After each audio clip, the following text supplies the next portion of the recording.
ഒരു കാലഘട്ടത്തിൽ യഹൂദന്മാർക്കിടയിൽ സ്ത്രീകളെക്കുറിച്ചൊത്തിരി തെറ്റായ ധാരണകൾ നിലനിന്നിരുന്നു. ഇന്നും മനുഷ്യ സമൂഹത്തിൽ ആ ധാരണയ്ക്ക് വലിയ വ്യത്യാസമില്ല. ജൂതന്മാരിൽ ഒരുവറ്റം ആളുകൾ ധരിച്ചു സ്ത്രീ ദൈവസൃഷ്ടിയിലെന്തോ കുറഞ്ഞ നിലവാരമുള്ള ആളാണ്. സ്ത്രീ എന്തോ ഒരബദ്ധധാരണയിൽ പിറവി കൊണ്ട ഒരു ജന്മമാണ്. സ്ത്രീക്കൊട്ടേറെ പരിമിതികളോ കുറവുകളോ ഉണ്ട് എന്ന നിലയിൽ യഹൂദന്മാരിൽ ചില ആളുകൾ തെറ്റായി വിഷയത്തെ വ്യാഖ്യാനിച്ചു. അതിൽ പ്രമുഖർ പരീശന്മാർ എന്നറിയപ്പെടുന്ന ഒരു സമൂഹമാണ്. ഇതുകൊണ്ടാണ് ഒരു പരീശൻ പ്രാർത്ഥിക്കുമ്പോൾ പറയുന്നത്, ദൈവമേ, നീ എന്നെ ഒരു ചുങ്കക്കാരനോ പാപിയോ ഒരു സ്ത്രീയോ ആയി സൃഷ്ടിക്കാത്തത് കൊണ്ട് ഞാൻ നിന്നെ സ്തുതിക്കുന്നു. സ്ത്രീ എന്തൊക്കെയോ കുറവുകളുടെ പരിമിതികളുടെ ശൃംഖലനാണ്. ബൈബിൾ ഒരിക്കലും അങ്ങനെ പറയുന്നില്ല. ക്രിസ്തുയേശുവിൽ സ്ത്രീയെ കൂടാതെ പുരുഷനില്ല, പുരുഷനെ കൂടാതെ സ്ത്രീയില്ല. സമതുലിതമായ പരസ്പര ആശ്രയത്വത്തിൻ്റെ ഇണയും തുണയുമൊക്കെയായിട്ട് ദൈവം സ്ത്രീ പുരുഷ ദ്വന്ദ്ങ്ങളെ സൃഷ്ടിച്ചു. ഇതാണ് ബൈബിളിൻ്റെ വീക്ഷണം. ബൈബിൾ ഇവിടെയും പറയുന്നത് സ്ത്രീ പുരുഷന് കീഴടങ്ങിയിരിക്കാനും അല്ല. നിങ്ങളങ്ങനെ ചെയ്യാൻ വേണ്ട. അങ്ങനെ പാസ്റ്റർമാരൊക്കെ പ്രസംഗിച്ചെങ്കിൽ അത് കാര്യമായിട്ട് എടുക്കണ്ട. ശ്രീജിത്ത് വാസനെ ഗൗരവത്തിൽ നോക്കുന്നു. സ്ത്രീ പുരുഷന് കീഴടങ്ങുക എന്ന് ഉദ്ദേശിച്ചത് ഭാര്യ ഭർത്താവിന് കീഴടങ്ങുക എന്നാണ്. അല്ല, സ്ത്രീകളെല്ലാം പുരുഷന് കീഴടങ്ങണമെന്നില്ല. അങ്ങനൊരു വചനമില്ല. പിന്നെ ഒരു പുരുഷനെ കണ്ടാൽ അയാളെ ബഹുമാനിക്കുന്ന നല്ലത്. പുരുഷൻ മാത്രമല്ല, സ്ത്രീയും ബഹുമാനം അർഹിക്കുന്നു തിരിച്ച്. അതുകൊണ്ട് സ്ത്രീ കുറഞ്ഞ ഒരു കഥാപാത്രമാണ് എന്നൊരു ധാരണ. ഇനി മറ്റുള്ളവർ വെച്ച് പുലർത്തുന്നത് ഈ സ്ത്രീകൾ പുരുഷനെ കൊണ്ട് തെറ്റ് ചെയ്യിക്കുന്നു. അതുകൊണ്ട് സ്ത്രീ കൂടുതൽ സൂക്ഷിക്കണം. മാതാപിതാക്കളും ഇങ്ങനെ പറഞ്ഞു കൊടുക്കുന്നത്, നീ ഒരു പെണ്ണാണ്, അതുകൊണ്ട് ഒത്തിരി ശ്രദ്ധിക്കണം. ആണും ശ്രദ്ധിക്കണ്ടേ, പുരുഷനും ശ്രദ്ധിക്കണം. പെണ്ണിന് മാത്രം അങ്ങനെ ഒരു നിയമമുണ്ടോ? അങ്ങനൊന്നുമില്ല. സ്ത്രീ വസ്ത്രധാരണം ശ്രദ്ധിക്കണം, നടപ്പും നോട്ടവും എല്ലാം ശ്രദ്ധിക്കണം. അത് പുരുഷനും ബാധകമല്ലേ? അത് പുരുഷനും ബാധകമാണ്. പുരുഷൻ വസ്ത്രധാരണം ശ്രദ്ധിക്കണ്ടേ? എന്തിനാണ് ഇത്തരം നിയമങ്ങളെന്ന് നമുക്കറിയില്ല. ഞാൻ സംവാദ വേദിയിൽ കേട്ട പാസ്റ്റർ പറഞ്ഞല്ലോ അതേപ്പറ്റിയൊക്കെ ഒരല്പം. സ്ത്രീകളുടെ വസ്ത്രം അല്ലെങ്കിൽ ഈ സ്ത്രീയെ കാണുന്നത് പുരുഷന് വൈകാരികമായി ഒത്തിരി താല്പര്യങ്ങൾ ജനിപ്പിക്കും. അതുകൊണ്ട് സ്ത്രീ മൂടിക്കെട്ടി മുഖം മാത്രം അല്ലെങ്കിൽ കണ്ണ് മാത്രം പുറത്ത് കാട്ടി പോകണം. ഞാൻ സംവാദത്തിലൊരു എതിർകക്ഷിയോട് ചോദിച്ചാൽ എന്തിനാ? സ്ത്രീ അല്ലാതെ കണ്ടാൽ അത് പുരുഷന് ഒത്തിരി പ്രശ്നം ഉണ്ടാക്കും, അതുകൊണ്ട് അങ്ങനെ പോകണം. ഞാൻ പറഞ്ഞു, അങ്ങനെ എല്ലാ പുരുഷന്മാർക്കും എത്രയോ സ്ത്രീകൾ ഇതിലേ പോകുന്നു, ഒരു പ്രശ്നം കാര്യമായിട്ടുണ്ടാകാത്ത പുരുഷന്മാരില്ലേ? അദ്ദേഹം പറഞ്ഞു, അങ്ങനല്ല, ഒരു പുരുഷനും ഒരു പ്രശ്നം സ്ത്രീ നിമിത്തം ഉണ്ടാവില്ല. അതുകൊണ്ട് സ്ത്രീയെ അവളെ പുറത്ത് കാണാതെ വേണമെങ്കിൽ ഈ രണ്ട് കണ്ണ് മാത്രം പുറത്ത് കാണത്തക്ക വിധം പോകണം. ഞാൻ പറഞ്ഞ അതിലും നല്ലൊരു ഐഡിയ ഉണ്ട്. സ്ത്രീകളെ കാണുമ്പോൾ അങ്ങനെ പുരുഷൻ്റെ പ്രശ്നം ഉണ്ടെങ്കിൽ ഈ പുരുഷൻ കണ്ണങ്ങ് മൂടിക്കെട്ടിയാൽ മതി, എളുപ്പമായില്ലേ? അയാളാണ് സൂക്ഷിക്കേണ്ടത്. കാരണം അതൊരു കോമൺ പ്രശ്നമല്ലല്ലോ, പുരുഷനും ഇല്ല അങ്ങനെ. പുരുഷൻ കണ്ണ് മൂടിക്കെട്ടിയ പ്രശ്നം തീർന്നു. അങ്ങനെ പ്രശ്നം ഒരാൾക്കുണ്ടെങ്കിൽ അയാൾ കണ്ണ് മൂടിക്കെട്ടുക. അതിനർത്ഥം സ്ത്രീ തോന്നുന്ന പോലെ ജീവിക്കാനല്ല. മാന്യമായ വസ്ത്രം സ്ത്രീക്കും പുരുഷനും ഒക്കെ വേണമെന്നേ. അതിലാർക്കാ തർക്കം? എല്ലാ കുറ്റങ്ങളും സ്ത്രീയിലേക്ക് അടിച്ചേൽപ്പിക്കുന്ന ഒരു കാലത്ത് ജൂതന്മാർക്കിടയിലെ പരീശന്മാർ എന്നൊരു വിഭാഗമുണ്ട്. ഇവരൊത്തിരി പ്രകട വിശ്വാസികളാണ്. അവരൊരു കൂട്ടർ ചന്തസ്ഥലങ്ങളിൽ ചെന്നിട്ട് അവർ വാങ്ങുന്ന വസ്തുക്കൾക്ക് എണ്ണം പറഞ്ഞ് ദശാംശം കൊടുക്കും. പതാരം എന്ന് മലയാളത്തിൽ, ജീരകം, ഇങ്ങനെയൊക്കെയുള്ള ചതകുപ്പ, ഇതൊക്കെ വാങ്ങിയാൽ പോലും എണ്ണി ഒരു ജീരകം വാങ്ങിയിട്ട് എണ്ണുന്നവൻ്റെ മനസ്സെന്ന് ഓർത്തേ അതിങ്ങനെ എണ്ണുക. ഇവൻ ഉച്ചത്തിൽ എണ്ണുന്ന ഞാൻ കൊടുക്കുന്ന ആളാണ് എന്ന് കാണിക്കാൻ. അതുകൊണ്ട് ഇവരിലൊരാൾ കടയിൽ വന്നാൽ കടക്കാരന് വലിയ ശല്യമാണ്. കാരണം അടുത്തവൻ്റെ സെയിൽ നടക്കില്ല. ഇവൻ എണ്ണി പത്താമത്തെ മാറ്റി വെക്കും, ദൈവത്തിനാണ്.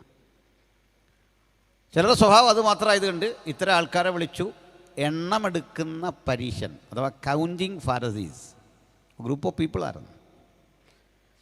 വേറെ കൂട്ടർ പറഞ്ഞു സ്ത്രീകൾ മോശമാണ്, അതുകൊണ്ട് ഞാനിനി വഴിയിലൂടെ പോകണമെങ്കിൽ കണ്ണ് മൂടിക്കെട്ടിയുള്ളൂ. അയാൾ കണ്ണ് മൂടിക്കെട്ടി. അപ്പം നമുക്കതിൽ കംപ്ലൈൻ്റ് ഇല്ല. ഒരുത്തൻ കണ്ണ് മൂടിക്കെട്ടി വഴിയെ പോകുന്നതിന് നമുക്കെന്താ തടസ്സം? അതിനെ പ്രോത്സാഹിപ്പിക്കണം, അത് നല്ല കാര്യം. അയാളല്ലേ കണ്ണ് മൂടി, അയാളുടെ കണ്ണ് അയാൾ മൂടിക്കെട്ടി. എന്നിട്ട് ഇവർ ഈ വളവുള്ള സ്ഥലങ്ങളിലൊക്കെ ചെന്ന് ശരീരം ഉരച്ച് ബ്ലഡൊക്കെ പുറത്തു വരും. ഈ ത്വക്കൊക്കെ പോകുമ്പോൾ ആളുകൾ ചോദിക്കും എന്ത് പറ്റി? എന്ത് ചെയ്യാനാ സാറേ, വഴിയല്ല സ്ത്രീകളാണ്, കണ്ണൂർ നമുക്ക് നടക്കാൻ പറ്റുമോ? സ്ത്രീ മോശമാണ്.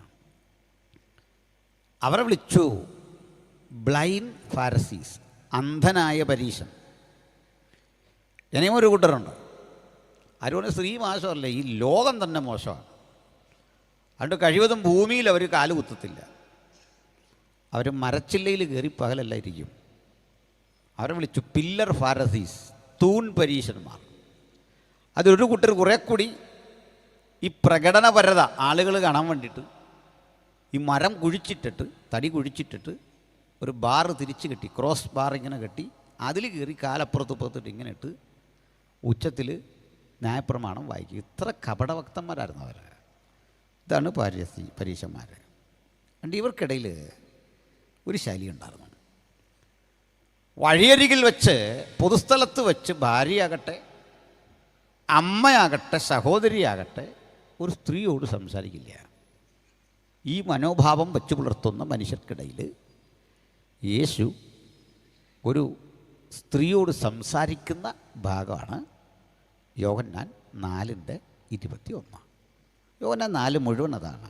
അതിലൊരു വചനമാണ് വായിച്ചത്. ഈ സഹോദരിയുടെ പേര് ബൈബിളിലില്ല. അവളുടെ പേര് ഇടാതിരിക്കട്ടെ, കാരണം ഈ ചില പേരൊക്കെ നല്ല പേരുകളുണ്ട് ഈ ലോകത്ത്. അപ്പോൾ ചിലർക്ക് ആ പേരിട്ടാൽ പിന്നെ വേറെ ആർക്കും ഇടാൻ പറ്റില്ല, അതൊരു കുഴപ്പം. അവരാ പേര് കൊണ്ട് നശിപ്പിക്കും. ഇപ്പം ജോളി എന്നൊരു പേരുണ്ട്, ഞങ്ങളുടെയൊക്കെ നാട്ടിൽ സുലഭമായൊരു പേരാണ്. ഇപ്പോൾ ആരും ഇടില്ല, കാരണം മറ്റേ സൈനൈഡിൻ്റെ പ്രയോഗത്തിന് ശേഷം ഈ പേര് ഞങ്ങളങ്ങോട്ടൊന്നും ആരും ഇടില്ല. അങ്ങനെ ചില പേരുകൾക്ക് ഒത്തിരി ദോഷമുണ്ട്. അപ്പോൾ ഈ പേരുകളിൽ അന്തർലീനമായിട്ടുള്ള ഇത്തരം ചില പ്രശ്നങ്ങൾ ഉള്ളതുകൊണ്ടാകണം ഈ സ്ത്രീയുടെ പേരവിടെ ഇല്ല. ഒരു സ്ത്രീയെ കണ്ടു. അതുകൊണ്ട് എഴുത്തുകാരൻ അവൾക്ക് അറിയാൻ വേണ്ടി ഒരു പേരിട്ടു. ആ പേരൊരു സ്ഥലത്തിൻ്റെ പേരാണ്, ശമര്യ. ദ സാമരിറ്റൻ വുമൺ, ശമര്യ സ്ത്രീ എന്ന് നമ്മളവളെ വിളിക്കും. ഈ ശമര്യ എന്ന പ്രയോഗം രൂപപ്പെട്ടു വന്നത് ഒരു നാടിനെ പേര് കിട്ടാൻ കാരണം ഒരു വചനം വായിച്ച് നമുക്ക് തെളിയിക്കാം.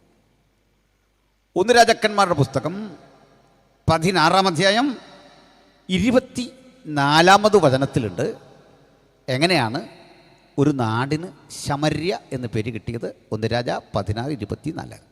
പിന്നെ അവൻ ശേമേരിനോട് ശമര്യമല 2 താലന്ത് വെള്ളിക്ക് വാങ്ങി ആ മലമുകളിൽ പട്ടണം പണിതു. താൻ പണിത പട്ടണത്തിന് മല ഉടമസ്ഥനായിരുന്ന ശേമേരിന്റെ പേരിൽ പ്രകാരം ശമര്യ എന്ന് പേരിട്ടു. ഒരു മനുഷ്യന്റെ പേര് പിന്നാലാണ് ഈ മലയ്ക്ക് പേര് കിട്ടുന്നത്, ശമര്യ. ഷേമർ എന്നായിരുന്നു അയാളുടെ പേര്. ഷേമറുടെ മല എന്നർത്ഥത്തിൽ ശമര്യ എന്ന് വിളിച്ചു. ഇത് കേൾക്കുന്ന പോലൊരു ചെറിയ സ്ഥലമൊന്നുമല്ല. It's a capital city. നിങ്ങൾ തിരുവനന്തപുരത്തുള്ളവരാണ്, ഇത് ക്യാപിറ്റൽ സിറ്റിയാണ്. ഒരു ക്യാപിറ്റൽ സിറ്റിയുടെ പ്രത്യേകത എന്താ? ആ നാട്ടിലെ ശ്രദ്ധേയ നഗരങ്ങളിലൊന്നാണിത്.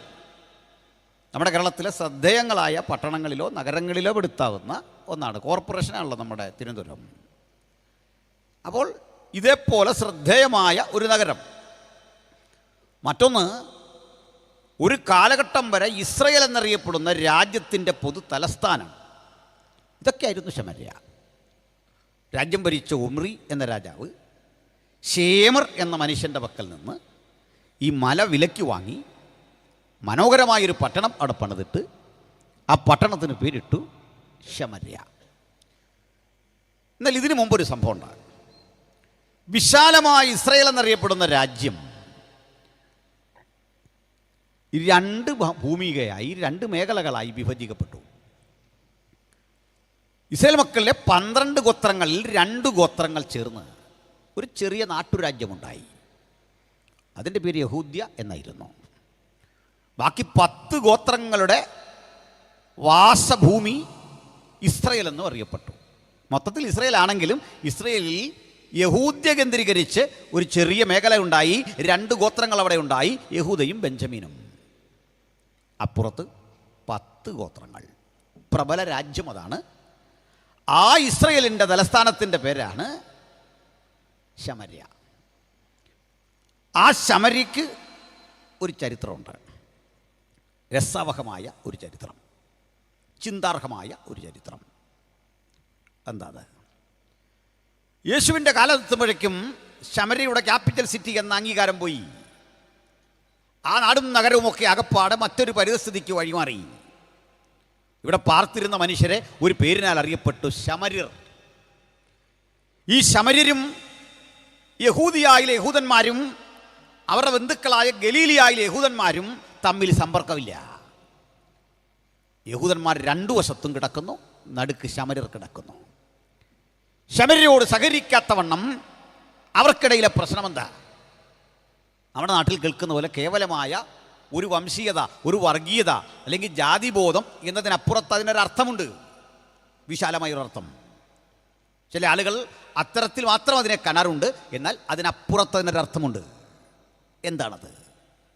ഞാൻ പറഞ്ഞു, ശമര്യ എന്ന സ്ഥലം, ആ പേര് നിഷ്പാദിച്ചത് ഒരു മനുഷ്യൻ്റെ പേരിൽ നിന്ന്. രണ്ടാമത് പറഞ്ഞത്, ആ സ്ഥലത്തിനൊരു ചരിത്രമുണ്ട്. അത് വിഭജിക്കപ്പെട്ട് കിടക്കുന്ന ഇസ്രായേൽ എന്ന രാജ്യത്തിലെ പ്രധാനപ്പെട്ട മേഖലയുടെ ക്യാപിറ്റലാണ്. പുതിയ നിയമകാലം എത്തുമ്പോഴേക്കും ആ സ്ഥിതിക്ക് മാറ്റം വന്നു. അതിന്ന് ക്യാപിറ്റൽ സിറ്റി അല്ല. യഹൂദയും അവിടെ ഒരു രാജ്യമില്ല. ഈ രാജ്യമൊക്കെ റോമൻ ഭരണകൂടം ഒന്നിച്ചു വിഴുങ്ങിക്കൊണ്ട് അവരുടെ ആധിപത്യത്തിന് കീഴിലാക്കി ഗവർണർമാരെ നിയമിച്ച് ഭരണം നടത്തുന്ന കാലം. അപ്പോഴേ എന്തുകൊണ്ടാണ് ഈ ശമര്യർ എന്നറിയപ്പെടുന്ന ഒരു ജനതയെ ജൂതന്മാർ സഹകരണത്തിന് വിധേയരാക്കാത്തത്, അവരുടെ വിവാഹത്തിന് പോകാത്തത്, അവർക്ക് പെൺകുട്ടിയെ വിവാഹം കഴിച്ചു കൊടുക്കാത്തത്, അവരുടെ പെൺകുട്ടി എടുക്കാത്തത്? എന്താണ് കാരണം? ആ കാരണം നിലനിൽക്കെ സമ്പർക്കമില്ലാത്ത ആ നാട്ടിലൂടെ യേശു എന്തിന് കടന്നുപോയി? യേശുവിനെന്താണ് ആ പെൺകുട്ടിയോട് സംസാരിക്കാനുള്ളത്? ആകാംക്ഷ നിറഞ്ഞ മനസ്സോടെ ശിഷ്യഗണങ്ങളും സമൂഹവും നോക്കുമ്പോൾ വലിയ ചില പതിവുകൾ തെറ്റിച്ചുകൊണ്ട് ചില പുത്തൻ വ്യവസ്ഥകൾ സ്ഥാപിക്കുന്നവനാണ് യേശു എന്നുള്ളൊരു യാഥാർത്ഥ്യം ശമര്യരെ ബോധ്യപ്പെടുത്തുകയാണ്. അതുകൊണ്ടൊന്ന് മനസ്സിലാക്കണം, പരമ്പരാഗതമായ ചില ശീലങ്ങളെ, പണ്ടേ മനുഷ്യൻ സ്വീകരിച്ചു വന്ന ചില കാഴ്ചപ്പാടുകളെ, അത്തരം ചില വ്യവസ്ഥകളെ അതിൻ്റെ അടിവേര് പോലും പിഴുതുമാറ്റി പുത്തൻ വ്യവസ്ഥകൾ സ്ഥാപിക്കുന്നവനാണ് യേശുവെങ്കിൽ ആ യേശു ഇന്ന് രാത്രി നമ്മുടെ കൂടെയുണ്ട്. ചില പാരമ്പര്യ ചിന്തകളെ, ചില ധാരണകളെ കടപുഴകി പിഴുതുമാറ്റി തൻ്റെ പുത്തൻ കാഴ്ചപ്പാട്, വ്യത്യസ്ത കാഴ്ചപ്പാട്, ആ വെളിച്ചത്തിൽ മനുഷ്യരാശി നടന്നു കാരണം ഇന്ന് ആഗ്രഹിക്കുന്ന യേശു ഈ ശമര്യയിലേക്ക് വന്നു. ഇനി പറയാം, ശമര്യ നടുക്കാണ്, അങ്ങ് തെക്കാണ് യഹൂദ്യ, വടക്കാണ് ഗലീലിയ. നടുക്ക് കിടക്കുന്നൊരു സ്ഥലം. ഈ രണ്ടിടത്തും യഹൂദന്മാരാ. അതിൽ ഈ വടക്ക് ഗലീലിയ മേഖലയിലെ യഹൂദന്മാർ പാവങ്ങളാണ്. കാരണം അവർക്ക് ടൗണുമായി വരണമെങ്കിൽ, ടൗണിലേക്ക് വരണമെങ്കിൽ ഇവരുടെ നാട്ടിൽ കൂടെ വരണം. ഇതുവഴി പോകാൻ മനസ്സില്ല. ദീർഘദൂരത്തെ കുതിരപ്പടയുടെ ഉപയോഗിച്ചോ അല്ലെങ്കിൽ കഴുത ഉപയോഗിച്ചോ കാള ഉപയോഗിച്ചൊക്കെ ഉള്ള യാത്രയിൽ, ഈ നാട്ടിലൂടെയുള്ള യാത്രയിൽ ഭക്ഷണം തീർന്നാൽ ഇവിടുന്ന് വാങ്ങണം, ഇവരോട് വഴി ചോദിക്കണം, ഇവരോട് ഇടപഴകണം. താല്പര്യമില്ല. 120ഓളം മൈൽ നീളത്തിൽ കിടക്കുന്ന ഇസ്രായേൽ എന്ന രാജ്യത്തിൻ്റെ തെക്കൻ മുനമ്പത്ത് നിന്ന് വടക്കോട്ടുള്ള യാത്ര ഈ പട്ടണം കടന്നു പോകണം. അവിടുന്ന് തിരിച്ചും. യേശു വളർന്നതും പ്രവർത്തിച്ചതെല്ലാം ഗലീലിയിലാണ്, ജനിച്ചത് യഹൂദിയിലാണ്. അങ്ങനെ വരുമ്പോൾ ഈ യഹൂദന്മാർ പൊതുവെ ഗലീലിയിലുള്ളവർ ഈ വളഞ്ഞു തിരിഞ്ഞ് 3 ദിവസത്തെ വഴിദൂരമെടുത്ത് വേണം ഈ തങ്ങളുടെ ദേവാലയമൊക്കെ ഇരിക്കുന്ന ക്യാപിറ്റൽ സിറ്റിയുള്ള യഹൂദിയയിലെത്താൻ, അല്ലെങ്കിൽ യെരുസലേമിലെത്താൻ. ക്രമേണ ഈ സമ്പർക്കം കുറഞ്ഞു. ഏതാണ്ടും കഷ്ടിച്ചൊരു 10-20 മണിക്കൂർ കൊണ്ട് ക്രോസ് ചെയ്ത് അപ്പുറത്തെത്തേണ്ട വഴി 3 ദിവസം കറങ്ങി ഇവർ വരുമ്പോഴേക്കും നല്ല ക്ഷീണമാണ്. യേശു ശിഷ്യന്മാരും ഗലീലിയായിൽ നിന്ന് യെരുശലേമിലേക്ക് വന്നു എന്നൊക്കെ പറഞ്ഞാൽ വായിക്കാൻ എളുപ്പമാണ്. ഇവിടുന്ന് കോട്ടയമൊക്കെ പോകുന്ന ദൂരമുണ്ട്. കുറഞ്ഞ പക്ഷം തിരുവല്ല വരെ വരുന്ന ദൂരം നടന്നു പോകണം. ആ ദൂരം 3 ദിവസത്തെ വഴിദൂരമായി കറങ്ങി തിരിഞ്ഞു വരാനുള്ള ബുദ്ധിമുട്ട് ഓർത്ത് നേരെ പോകുന്ന വഴിയാണ് പറയുന്നേ. ഇത്രയും ദുസ്സഹമായ യാത്ര നിലനിൽക്കുന്ന ഘട്ടത്തിൽ യേശു ഒരു ദിവസം നേരെ ഈ യഹൂദിയായിൽ നിന്ന് നേരെ വരിക, ഗലീലിയായിൽ നിന്ന് യഹൂദിയിലേക്ക് പോകാൻ നേരെ വന്ന യേശു കർത്താവ് ഇവരുടെ പ്രധാന പട്ടണമായ സുഖാർ എന്ന സ്ഥലത്തെത്തി. ആ സുഖാറിൽ നിന്ന് 2 ബോർഡ് കാണാം. ഒരു ബോർഡിൽ എഴുതിയിരിക്കുക 120 കിലോമീറ്റർ നേരെ വളഞ്ഞു പോയാൽ, മറ്റേ വഴിയിലുണ്ട് 70 കിലോമീറ്റർ നേരെ പോയാൽ 50 കിലോമീറ്റർ കൂടുതൽ നടക്കണം. സാധാരണ ആളുകൾ 50 കിലോമീറ്റർ ഉണ്ടെങ്കിലും വളയും, നേരെ പോകാൻ വയ്യ. ഈ ബോർഡിൻ്റെ മുമ്പിൽ വെച്ച് അങ്ങോട്ട് പോകണോ ഇങ്ങോട്ട് പോകണോ? യേശുവിന് അങ്ങനെ ആശങ്കയൊന്നുമില്ല. യേശു നേരെ പാദമെടുത്ത് വെച്ചപ്പോൾ പത്രോസിനും കൂടെ പോകാതിരിക്കാൻ വയ്യ, യോഹന്നാന് പോകാതിരിക്കാൻ വയ്യ, അന്ത്രയോസിന് പോകാതിരിക്കാൻ വയ്യ. കണ്ടു നിൽക്കുന്ന പരീശന്മാർ അമ്പരന്ന് നിൽക്കേ യേശു നേരെ ചെന്നു എന്ന് മാത്രമല്ല, തൊട്ടു മുമ്പിൽ അവർ മിണ്ടാത്ത, സഹകരണം പുലർത്താത്ത ഒരു സ്ത്രീ.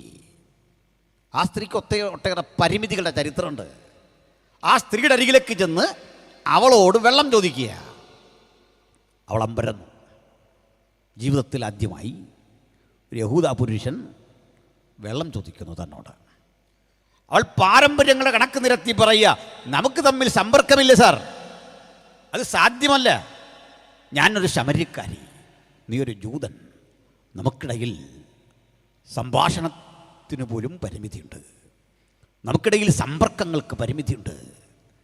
നിൻ്റെ അരികിലേക്ക് വരാൻ, നിനക്കെന്നോട് സംസാരിക്കാനും കഴിയാത്ത ഏതാണ്ട് 700 വർഷങ്ങളുടെ ചരിത്രം ഇവിടെ കിടക്കുന്നു. 700 അല്ല, 7 കോടി വർഷങ്ങളുടെ അകലമുണ്ടെങ്കിലും ഒറ്റ വാക്കിനാൽ തീർക്കാൻ കഴിയുന്ന യേശു ഇന്ന് നമ്മുടെ കൂടെ ഉണ്ടെങ്കിൽ അവന് അനുരഞ്ജനപ്പെടുത്താൻ കഴിയാത്ത ഒരു വിഷയവുമില്ല എന്ന് തിരിച്ചറിഞ്ഞ് വേണം ദൈവജനം ഇവിടം വിട്ടു പോകാൻ. ഞാൻ ശമരിയുടെ പേര് നിഷ്പാദിച്ച ചരിത്രം പറഞ്ഞു. അവശേഷിക്കുന്ന 1-2 കാര്യങ്ങൾ കൂടി പറയാം. എന്താ ഈ പ്രശ്നം? ഇവർ തമ്മിലുള്ള പ്രശ്നം എന്താ സംഭവിച്ചു ഇവർക്കിടയിൽ? ആ സംഭവത്തെ നമുക്കൊന്ന് വിശകലനം ചെയ്യാം. നമുക്കതുവഴി തന്നെ ഒന്ന് പോകാം. ഈ ചരിത്രം കുറേ കൂടി പിന്നിലേക്ക് ഇറങ്ങി പോകണം. 2ആയി വിഭജിക്കപ്പെട്ട് കിടക്കുന്ന ഇസ്രയേൽ എന്ന രാജ്യത്തിൽ പണ്ടത്തെ ചരിത്ര ഇവിടം ഇപ്പോൾ ഭരിച്ചുകൊണ്ടിരിക്കുന്നത് അന്ന് കർത്താവായ യേശുക്രിസ്തുവിനും 721 വർഷം മുമ്പ് ആണ് ഈ വിഭജനം നടക്കുന്നത്. അത് പിടിച്ചെടുത്ത ഒരു രാഷ്ട്രത്തിൻ്റെ പേര് അസീറിയ എന്നായിരുന്നു. ചുരുക്കി പറഞ്ഞാൽ 10 ഗോത്രങ്ങളെ അസീറിയ എന്ന് പറയുന്ന അന്നത്തെ വലിയൊരു സാമ്രാജ്യം വിഴുങ്ങി. നമ്മളുടെ ഡച്ചാധിപത്യത്തിൻ്റെ കീഴിൽ, ഫ്രഞ്ചുകാരുടെ കീഴിലൊക്കെ കഴിഞ്ഞ പോലെ ഈ 10 ഗോത്രങ്ങളെ അസീറിയക്കാർ വിഴുങ്ങി. ഇന്നിപ്പോൾ 10 ഗോത്രങ്ങൾ അസീറിയുടെ കീഴിലാണ്. ഈ 2 ഗോത്രം താഴെ കിടപ്പുണ്ട്. എന്തേ അവർ മാത്രം അവിടെ കിടക്കുന്നേ? കാരണമുണ്ട്. 10 ഗോത്രങ്ങളെ വിഴുങ്ങിയ അസീറിയൻ ഭരണകൂടം അപ്പുറത്ത് തെക്ക് കിടക്കുന്ന യഹൂദിയിലേക്ക് അന്ന് കണ്ണു പായിച്ചില്ല. ഈ പ്രബല രാജ്യത്തെ പിടിച്ചെടുത്തു. ഇനിയൊരു പ്രശ്നമുണ്ട്. എന്താണെന്നറിയണ്ടേ?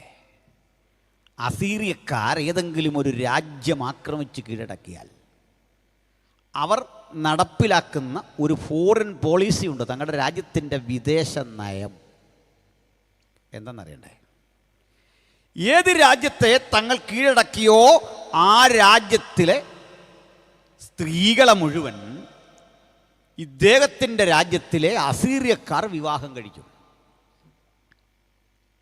എന്നിട്ട് ഇവിടെയുള്ള പുരുഷന്മാർക്ക് തൻ്റെ ആധിപത്യത്തിന് കീഴിലെ മറ്റ് രാജ്യങ്ങളിലെ സ്ത്രീകളെ വിവാഹം കഴിച്ചു കൊടുക്കും. ഇതൊക്കെ എന്താ ഏർപ്പാടാണെന്നാണ് ചോദിക്കുന്നത് അല്ലേ? എന്തൊരു തരം! ചില ഭരണാധികാരികൾക്ക് ഇത്തരത്തിൽ ഏതെങ്കിലും ഒരു വല്ലാത്ത ബോധം ഇളകിക്കഴിഞ്ഞാൽ മനുഷ്യൻ്റെ കാര്യം വലിയ പാടാണ്. കഴിഞ്ഞ ദിവസം രോഗമൊക്കെ പേർവഴി ചാർത്തണമെന്ന് പറഞ്ഞ പോലെ ചില പൊട്ടന്മാർ ഭരണാധികാരന്മാരായി വന്നു കഴിഞ്ഞാൽ ഇങ്ങനെ തോന്നുന്നൊരു നിയമമുണ്ടും. നിയമം എന്താ? നമ്മുടെ കുട്ടികളെ മുഴുവൻ ഇവർക്ക് വിവാഹം കഴിച്ചു കൊടുക്കണം. വിവാഹം കഴിച്ചു കൊടുക്കണ്ട, അവരങ്ങ് കൊണ്ടുപോയിക്കോളും. തിരിച്ചോ? പുരുഷന്മാരെന്ത് ചെയ്യും? അവർക്ക് നമ്മുടെ ഭാര്യ, നമ്മുടെ മക്കൾ, നമ്മുടെ അമ്മ എല്ലാം പോയി, മറ്റു രാജ്യങ്ങളിലേക്ക് പോയി. തിരിച്ച് നമുക്ക് അപരിചിതരായ കുറേ സ്ത്രീകളെ നമ്മുടെ മുമ്പിൽ കൊണ്ടുവരും. അവരിലൊരാളെ ചൂസ് ചെയ്യാം, കല്യാണം കഴിച്ചു പോകാം. മനസ്സിലായോ? കേട്ട ഒരു സോഷ്യലിസം പോലൊക്കെ ആണെങ്കിലും നമുക്ക് സഹിക്കാൻ പറ്റുന്നില്ല. ആലോചിച്ച് നോക്കി, ഇവിടെ ഇരിക്കുന്ന നിങ്ങളെല്ലാം കൂടെ ഒറ്റ രാത്രിക്ക് സായിപ്പ് കെട്ടിക്കൊണ്ട് പോകാമെന്ന് പറഞ്ഞാൽ ആലോചിച്ച് ചിന്തിക്കാൻ പറ്റുന്നില്ല. അല്ലെ നൈജീരിയക്ക് പോയി നിന്ന് കുട്ടിക്ക് നിങ്ങൾ വേണ്ട, ഔട്ട് ഓഫ് കേരള പോയാൽ മതി, നമുക്ക് സഹിക്കാൻ പറ്റണില്ല. കർണാടക മുതലോ തമിഴ്നാടോ കർണാടകമൊക്കെ ആണെങ്കിൽ പോട്ടെ, നേരെ ഒറീസ, ആന്ധ്ര, പൂരിക്ക് കൊണ്ടുപോകാം. നമുക്ക് ഒരു പരിചയമില്ലാത്ത മണിപ്പൂരികളെ, ബംഗാളികളെ നമുക്കും കല്യാണം കഴിച്ചു തരിക. നമ്മളൊക്കെ പറയാം, നീ നിൻ്റെ വീട്ടിൽ പോക്കോന്നൊക്കെ ഭാര്യയോട് പറയുന്ന എളുപ്പമാണ്. ഈ അവസ്ഥ വന്നാൽ മനസ്സിലാവും കാര്യം. ഭാഷ, സംസ്കാരം, രീതി കൊണ്ടൊന്നും പൊരുത്തമില്ലാത്ത ഒരു വല്ലാത്ത കല്യാണം. പാസ്റ്റർ തമാശ പറയാൻ തുറക്കണ്ട, ബൈബിളിൽ നിന്ന് ഒരു വാക്യം കൂടെ വായിച്ച് തെളിയിക്കാം. ഇങ്ങനെ ഉണ്ടോയെന്ന് നോക്കാം. മക്കൾ തന്നെ വായിച്ചേട്ടെ, നല്ല വായനയാണ് നമ്മുടെ. 2 രാജാക്കന്മാർ 17:24 വായിച്ചേട്ടെ. 2 രാജ 17:24. അശൂർ രാജാവ് മക്കൾക്ക് പകരം ശമരിയ പട്ടണങ്ങളിൽ പാർപ്പിച്ചു. ആകൾക്ക് ബാബേലിൽ നിന്ന്, ഹൂദായിൽ നിന്ന്, ഹമാത്തിൽ നിന്നുമൊക്കെയുള്ള ആളുകളെ ഇസ്രയേൽ ജാതിക്ക് പകരം അവരെ നീക്കിയിട്ട് ഇവിടെ കൊണ്ട് പാർപ്പിച്ചു. എവിടെ? ശമരി അടക്കമുള്ള സ്ഥലങ്ങളിൽ കൊണ്ട് പാർപ്പിച്ചു. 10 ഗോത്രങ്ങളെയും പല വഴിക്ക് വിട്ടു, പല വഴിക്ക് ചിതറിച്ചിട്ട് പകരം ഈ നാടുകളിൽ നിന്നുള്ള ആളുകളെ ഇവിടെ കൊണ്ട് പാർപ്പിച്ചു. തീർന്നില്ല, ബാക്കി വെച്ച് അവർ ശമരിയ കൈവശമാക്കി അതിന്റെ പട്ടണങ്ങളിൽ പാർത്തു. വന്ന കക്ഷികൾ ശമര്യ കൈവശമാക്കി അതിന്റെ പട്ടണങ്ങളിൽ പാർത്തു. അവർ അവിടെ പാർപ്പാൻ തുടങ്ങിയപ്പോൾ യഹോവയെ ഭജിച്ചില്ല. വന്ന കക്ഷികളെ സത്യദൈവമായി യഹോവയെ ആരാധിച്ചില്ല. അപ്പൊ കുടിനീക്കി ഇവിടേക്ക് വന്ന ആളുകൾ ഇവിടെ വന്നു പാർത്തു. ഈ അസീറിയന്മാർക്ക് ഇങ്ങനൊരു തോന്നൽ വരാൻ കാരണം അറിയോ? എന്തിനാണ് ഈ സ്ത്രീകളെ ഇങ്ങനെ വിവാഹം കഴിക്കുക? കുടിനീക്കി മറ്റൊരു സമൂഹത്തെ ഇവിടെ കൊണ്ടാക്കുക. പിശാച് അസീറിയൻ മനസ്സിലൂടെ ലക്ഷ്യമിട്ടൊരു പദ്ധതിയുണ്ട്. ഇതാ തനിച്ചു പറക്കുന്ന ഒരു ജനം ജാതികളുടെ കൂട്ടത്തിൽ എണ്ണപ്പെടുന്നില്ല. ഒരു തരത്തിലും ഇഹലോകത്തിൻ്റെ ഇത്തരം വഴികളിലൂടെ പോകാതെ അരുളപ്പാടിൻ്റെ പ്രമാണങ്ങളുടെ കൃത്യത സൂക്ഷിക്കുന്ന ഒരു ജനതയെ വംശീയമായി നശിപ്പിക്കുക, അവരുടെ വിശ്വാസധാരകളെ നശിപ്പിക്കുക, കാഴ്ചപ്പാടുകളെ നശിപ്പിക്കുക, പ്രാർത്ഥനാ ജീവിതത്തെ നശിപ്പിക്കുക, സർവോപരി സത്യദൈവത്തിൻ്റെ വഴി പോകാതെ അവരെ മാറ്റി നിർത്തുക. ഈ ഘട്ടത്തിൽ ഇതിലും ഒരു അപകടം, വലിയൊരു വാഗ്ദത്തം ജൂതന്മാർക്കുണ്ട്. യഹൂദ ഒരു ബാലസിംഹം, അവൻ സിംഹി പോലെ പതുങ്ങിക്കിടക്കും.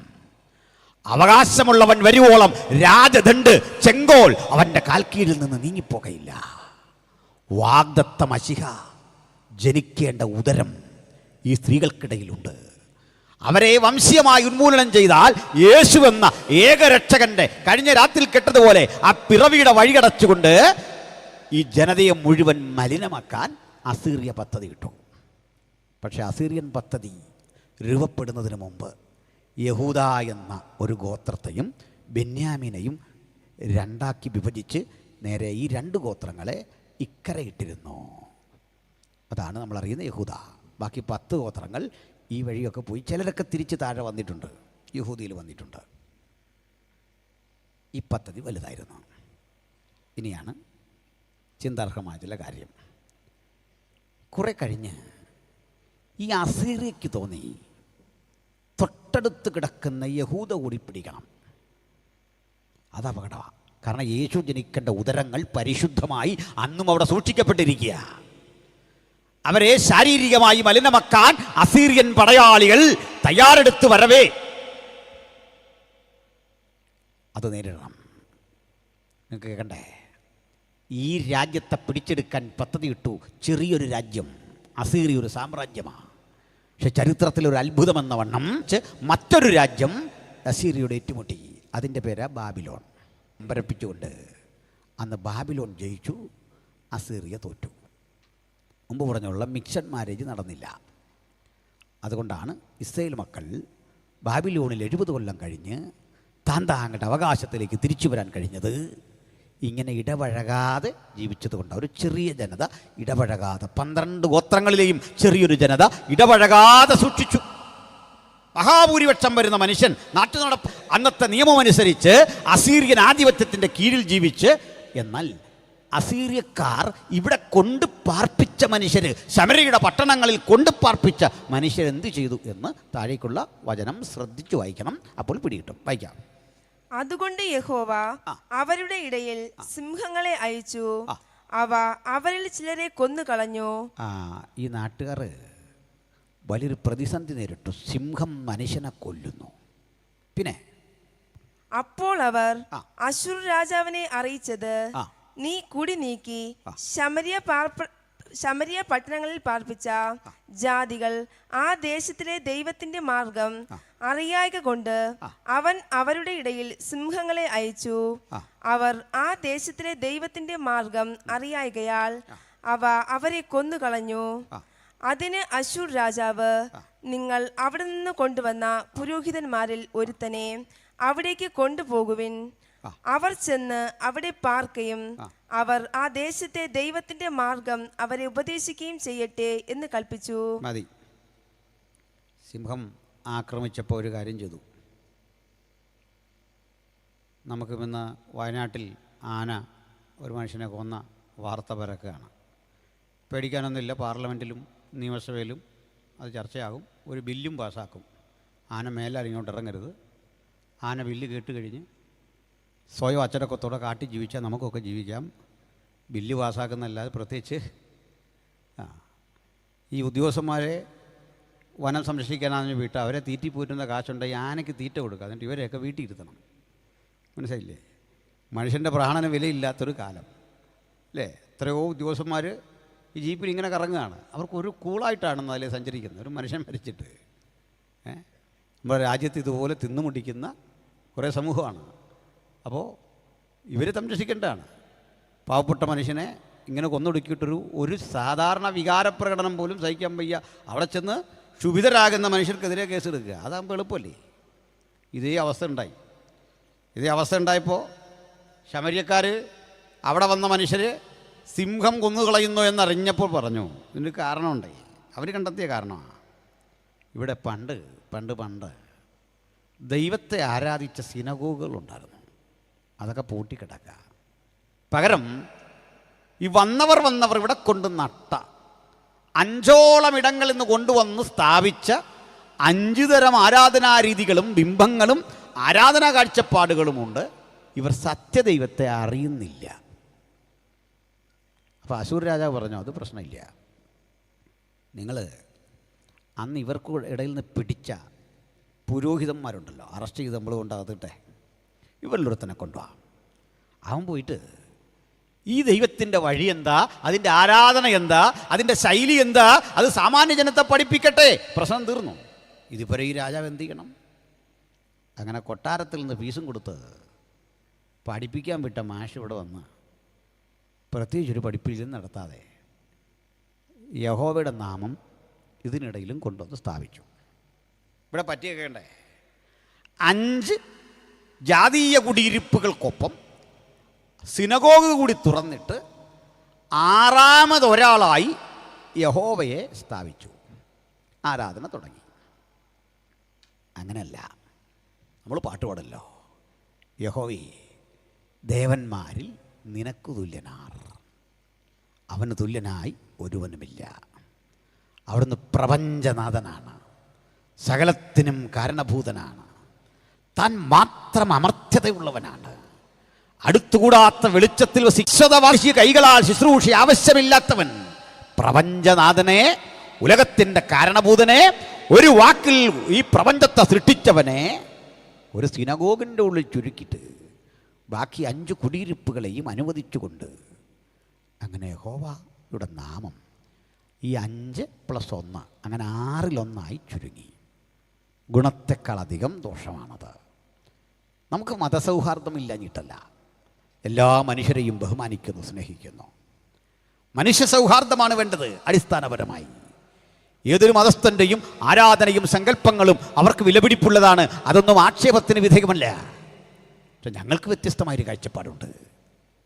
ആ കാഴ്ചപ്പാടിന് വേണ്ടി നിൽക്കാനും നമ്മൾ തയ്യാറാവണം. അത് മറ്റൊന്നല്ല. മീതെ സ്വർഗത്തിലെങ്കിലും താഴെ ഭൂമിയിലെങ്കിലും യാതൊന്നിൻ്റെയും ബിംബത്തെ അരുത്. ഞാനല്ലാതെ അന്യദൈവം നിനക്കുണ്ടാകരുത്. ഇത് നമ്മുടെ കൽപ്പനയല്ല, സത്യസന്ധനായ ദൈവത്തിൻ്റെ കൽപ്പനയാണ്. ആ കൽപ്പനയ്ക്ക് വേണ്ടി ജീവിക്കാൻ വിധിക്കപ്പെട്ട നമുക്ക് യാതൊരു ബിംബത്തെയും വണങ്ങാൻ അധികാരമില്ല. യാതൊരു ബിംബത്തിൻ്റെയും മുമ്പിൽ തലകുമ്പിടാൻ അനുവാദമില്ല. അത് പ്രാണൻ പോകേണ്ടി വന്നാലും, ഞങ്ങളെ സൃഷ്ടിച്ച ദൈവത്തിന് ഞങ്ങളെ രക്ഷിക്കാൻ കഴിഞ്ഞാലും ഇല്ലെങ്കിലും നീ നിർത്തിയ ബിംബത്തെ ഞങ്ങൾ നമസ്കരിക്കുകയില്ല എന്ന നിലപാട് പ്രഖ്യാപനമാണ് ക്രിസ്ത്യാനിറ്റി. ആ അന്തസ്സും ആഭിജാത്യവും കാത്തുസൂക്ഷിക്കാൻ ബാധ്യസ്ഥനായ പുരോഹിതൻ അതിന് തയ്യാറാക്കാതെ അയാൾ ഉപദേശത്തിൽ മായം കലർത്തി. അയാൾ തുറന്നു പറഞ്ഞില്ല, കുടിയിരിപ്പുകൾ നീക്കിയില്ല. അങ്ങനെ ഈ ആളുകൾക്ക് ഇതൊക്കെ ഇവിടെ നിലനിൽക്കുക. മറ്റൊരു പ്രശ്നം, അസീറിയ തോറ്റും പോയി. അസീറിയ തോറ്റപ്പോൾ ദൂരത്ത് പോയ, പിടിക്കപ്പെട്ടൊക്കെ പോയ, തടവിലാക്കപ്പെട്ട ആ ശമരിയിൽ നിന്ന് പോയ യഹൂദന്മാരുടെ പുതിയ തലമുറ പതുക്കെ മടങ്ങിയെത്തി. അവരൊരു പോയല്ലോ, നാട്ടിലേക്ക് എത്തി. ഒരു പ്രശ്നമുണ്ട്. ഈ മടങ്ങി വന്നവൻ്റെ ഒരു പ്രശ്നം, ഒന്നുകിൽ അവൻ്റെ അപ്പൻ യഹൂദൻ, അമ്മ മറ്റൊരു സ്ത്രീ. അതല്ല എങ്കിൽ അവൻ്റെ അമ്മ യഹൂദ സ്ത്രീ, അപ്പൻ മറ്റൊരാൾ. ചുരുക്കി പറഞ്ഞാൽ പ്യൂരിറ്റിയുള്ള, വംശശുദ്ധിയുള്ള ഒരു ജനതയെ കാണാതെ വന്നു. ഇവർ വന്ന് പാർത്ത സ്ഥലത്തെയാണ് നമ്മൾ ശമര്യ എന്ന് പിൽക്കാലത്ത് അറിയപ്പെട്ടത്. ചുരുക്കി പറഞ്ഞാൽ ശമര്യൻ എന്ന പ്രയോഗം കേട്ടാൽ ഓർത്തുകൊള്ളണം, ഇതിൻ്റെ ഒരു ലൈൻ ജൂത സമൂഹത്തിൻ്റെതാണ്, മറ്റൊന്ന് ഏതോ മറ്റൊരു സമൂഹത്തിലെ ആളാണ്. 2 തരം ജനിതക സ്വഭാവമുള്ള, 2 തരം ആരാധന രീതിയുള്ള, 2 തരം സംസ്കാരമുള്ള ഒരു സമൂഹത്തിൽ നിന്ന് രൂപപ്പെട്ടു വന്ന ഒരു സങ്കരജാതിയാണ് ശമര്യ. ഒരു 70 കൊല്ലം കഴിഞ്ഞ് ബാബിലോണിൽ പോയ യഹൂദന്മാരും തിരിച്ചു വന്നു. ദാനിയേലൊക്കെ പോയല്ലോ, അതിൽ ചിലർ 70-ാം വർഷത്തിന് ശേഷം തിരിച്ചു വന്നു. വ്യത്യാസമുണ്ടായി. അവർ പോയിടത്ത ബിംബത്തെ വന്നിച്ചില്ല. അവർ നെബൂഖദ്നേസറിൻ്റെ ആരാധന രീതികളുടെ കൂടിയില്ല. നെബൂഖദ്നേസറിൻ്റെ ഭക്ഷണം കഴിച്ചില്ല. നെബൂഖദ്നേസർ വെച്ചു വിളമ്പിയ ആ വിരുന്ന് സൽക്കാരങ്ങളുടെ ഭാഗമാകാതെ വിശുദ്ധിക്ക് വേണ്ടി തങ്ങൾ അറിഞ്ഞ ഉപദേശത്തിന് വേണ്ടി പാർത്തു. ഇവിടെ വന്നവരെ ഒരു വാർത്ത നെഹെമ്യാവിനെ അറിയിച്ചു. സാർ, താങ്കൾ ഈ രാജധാനിയിൽ നല്ലൊരു സ്ഥാനത്തിരിക്കുക, സംശുദ്ധി നശിപ്പിക്കുക. നെഹെമ്യാവ് കരഞ്ഞുകൊണ്ട് ഒരു മതിൽ കെട്ടുന്ന രംഗം നമ്മൾ ആ പുസ്തകത്തിൽ കണ്ടു.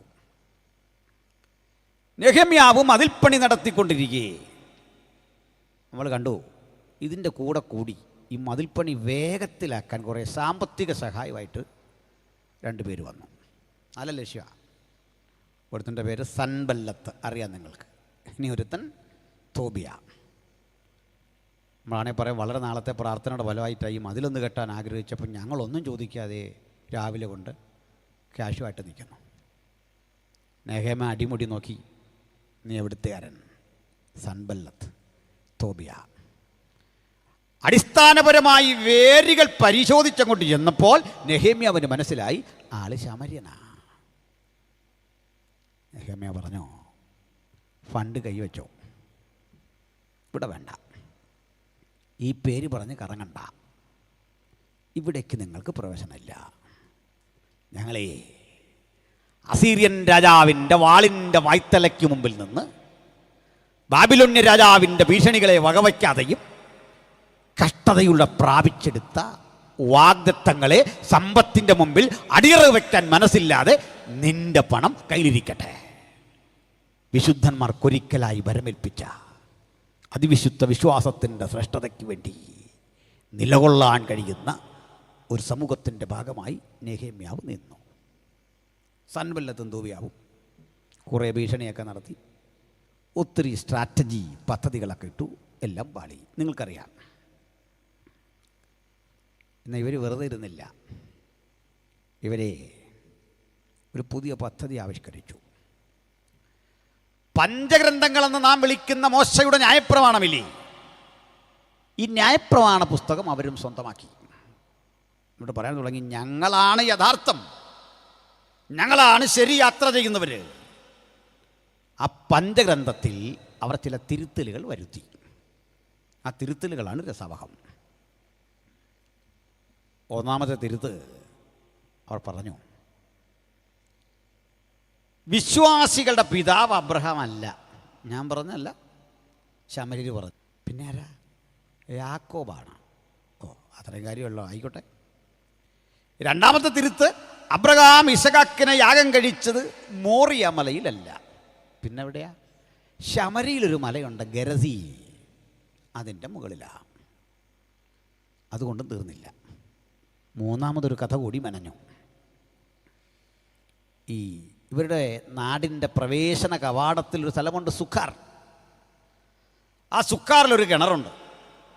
ആ കിണർ ചൂണ്ടിക്കാണിച്ച് പറയാൻ തുടങ്ങി, പണ്ട് നമ്മുടെ പൂർവികനായ യോസഫിനെ സഹോദരന്മാർ ഇട്ട് കളഞ്ഞ കിണറായത്. യോസേഫിനെ പൊക്കിയെടുത്തോടെ ഈ കിണറ്റ് മുഴുവൻ വെള്ളമായി, പൊട്ടക്കിണറൊക്കെ മാറി. ഇതാണ് ഈ കിണർ. ഇതും കെട്ടുകഥയാണ്. 3 തരം കെട്ടുകഥകൾ കൊണ്ട് യാഥാർത്ഥ്യമല്ല. ഇത്തരം കഥകളിലൂടെ, ഇത്തരം പഠനങ്ങളിലൂടെ, ഇത്തരം ചിന്തയിലൂടെ അഭിരമിച്ചു പോകുന്ന ശമര്യ. ആ ശമര്യയെക്കുറിച്ച് നിങ്ങൾക്ക് നല്ലൊരു ചിത്രം കിട്ടി എന്ന് ഞാൻ കരുതുന്നു. ഒന്നാമത്തെ കാര്യം, ആ പട്ടണത്തിൻ്റെ പേര് വന്നത്. രണ്ടാമത്, അവിടെയുള്ള മനുഷ്യർക്ക് സംഭവിച്ച ചരിത്രപരമായ അപജയം. അവിടെയുള്ള മനുഷ്യർ അവർ വ്യക്തിപരമായി ഏതെങ്കിലും ഒരു അന്യ സമൂഹവുമായി ഇടപഴകി ഒരു പുതിയ സന്താനമുണ്ടായി വന്നിരിക്കുന്നു. അവരാണിന്ന് അവിടെ വസിക്കുന്നത്.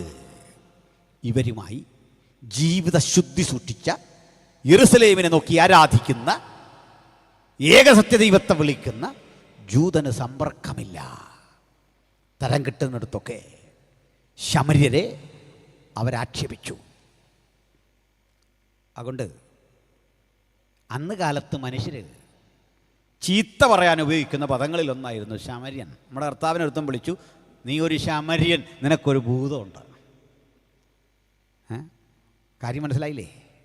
നിനക്ക് വംശശുദ്ധി ഇല്ലെന്നേ, നിങ്ങൾ കൊള്ളരുതാത്തവനാണെന്നേ, നിനക്ക് ആരാധന ശരിയല്ലെന്നേ, നീ ഗരസീമിനെ നോക്കിക്കൊണ്ട് ആ മല പരിശുദ്ധമാണെന്ന് പറയുന്നവനാ എന്നൊക്കെ വ്യാജമായ ആരോപണം ആ തലയിൽ ചുമന്നു, ആ തലയിലേക്ക് ഏൽപ്പിച്ചു കൊടുത്തു. കർത്താവ് പ്രതിഷേധിച്ചൊന്നുമില്ല. കാരണം കർത്താവിനറിയാൻ താൻ ആരാണെന്ന്. അവിടെ ബഹളമൊന്നും ഉണ്ടാക്കിയില്ല. നിങ്ങൾ എന്തും വിളി, എന്തും പറ. ഇവിടെ ഒരു കാര്യം കാണാം പ്രിയരെ. ഈ ഘട്ടത്തിൽ കർത്താവും 12 ശിഷ്യന്മാരുള്ളൊരു വെറുപ്പ് കൊണ്ട് അവരെ ബഹിഷ്കരിക്കാൻ, അവരെ ഒഴിവാക്കാൻ 12 ആളുകളും അങ്ങ് മാറി. ഇവരോർത്ത് ഈ 12 പേർ അംഗബലം കൊണ്ടാ യേശു ഇതൊഴി വന്നെന്നാണ്. ഏകനായി മഹാത്ഭുതങ്ങളെ പ്രവർത്തിക്കുന്ന ദൈവത്തിൻ്റെ പുത്രൻ ആരുടെയും സഹായം ആവശ്യമില്ല. ഇങ്ങോട്ട് വന്നു. ആ പെണ്ണിനെ കണ്ടു, സംഭാഷണം ആരംഭിച്ചു. കര നീട്ടി പറഞ്ഞു, വെള്ളം, കുടിക്കാനുള്ള വെള്ളം. വളർന്ന യജമാനനെ, നീ ഒരു ജൂതൻ, ഞാനൊരു ശമര്യക്കാരി. നമ്മുടെ വിശ്വാസം രണ്ടാ, നമ്മുടെ കാഴ്ചപ്പാട് രണ്ടാ, നമ്മുടെ ചരിത്രം രണ്ടാ, നമ്മുടെ പൈതൃകം രണ്ടാ, നമ്മുടെ ബോധ്യങ്ങൾ രണ്ടാ, സർവ സമ്പർക്കക്കുറവുണ്ട്. എന്നിട്ടും നീ കുട്ടി. യേശുവരെ കുഞ്ഞേ, നീ ദൈവത്തിൻ്റെ ദാനം എന്താണെന്ന് അറിയണം. You must know about the gift or charisma of Almighty. സർവശക്തൻ്റെ കൃപകൾ എന്താണെന്ന് അറിയണം. നിന്നോട് കുടിപ്പാൻ ചോദിക്കുന്നവൻ ആരെന്നും അറിയണം. ഈ അറിവാണ് ഏതൊരു ദൈവത്തിലും വേണ്ടത്. നമുക്കിന്ന് പറയാം, നാഥാ, ഞങ്ങൾ നിന്നെ അറിയുന്നു. ആ തിരിച്ചറിവാണ് പ്രാർത്ഥിക്കാൻ നമ്മെ പ്രേരിപ്പിക്കുന്നത്. ഏത് പ്രതിസന്ധിയിലും നമ്മളെ കരുത്തരാക്കുന്ന നാമം യേശുവിൻ്റെ നാമമാണ്. അതുകൊണ്ട് യേശു പറയുക, നിന്നോട് സംസാരിക്കുന്നവൻ ആരെന്നറിയണം. അവൻ നിനക്കായി കരുതി വെച്ച ദൈവീക ദാനങ്ങളെ അറിയണം. ആ ദാനം വെളിപ്പാട് പുസ്തകത്തിൽ എഴുതിയിട്ടുണ്ട്. രക്ഷ എന്നത് ദൈവത്തിൻ്റെയും കുഞ്ഞാടിൻ്റെയും ദാനം. സകല മനുഷ്യരാശിക്കും ദാനമായി രക്ഷ കൊടുക്കാൻ അധികാരമുള്ളവൻ ഇതാ മനുഷ്യരൂപം പൂണ്ട് നിന്റെ മുമ്പിൽ നിന്നിട്ട് പറയുക, നീ അറിയണം ഞാൻ ആര്. വീണ്ടും പറഞ്ഞ, അവനെ നീ അറിഞ്ഞാൽ ജീവനുള്ള ജലം അവൻ നിനക്ക് തരും. ഈ പെൺകുട്ടി വിസ്മയിച്ചു. ഇതൊരു നല്ല പെണ്ണാണ്. നമ്മുടെ സഹോദരിമാരല്ലോ ആണെങ്കിൽ എങ്ങനെ ഈ മനുഷ്യനോട് പ്രതികരിച്ച യേശുവിനോട്? സാമാന്യം അല്പം ജ്ഞാനമുള്ളൊരു പെണ്ണാണെങ്കിൽ പറഞ്ഞ, അങ്കിളെ അല്ല യജമാനനെ, ഈ ജീവനുള്ള വെള്ളമൊക്കെ കയ്യിലുള്ള നിങ്ങളെന്തിനാ എൻ്റെ അടുത്ത് വന്ന് ഈ വെള്ളം മേടിച്ച് കുടിക്കുന്നത്? അത് കുടിച്ചാൽ പോരെ? ഇങ്ങനെങ്കിലും പറഞ്ഞാൽ വർണ്ണിക്കാം.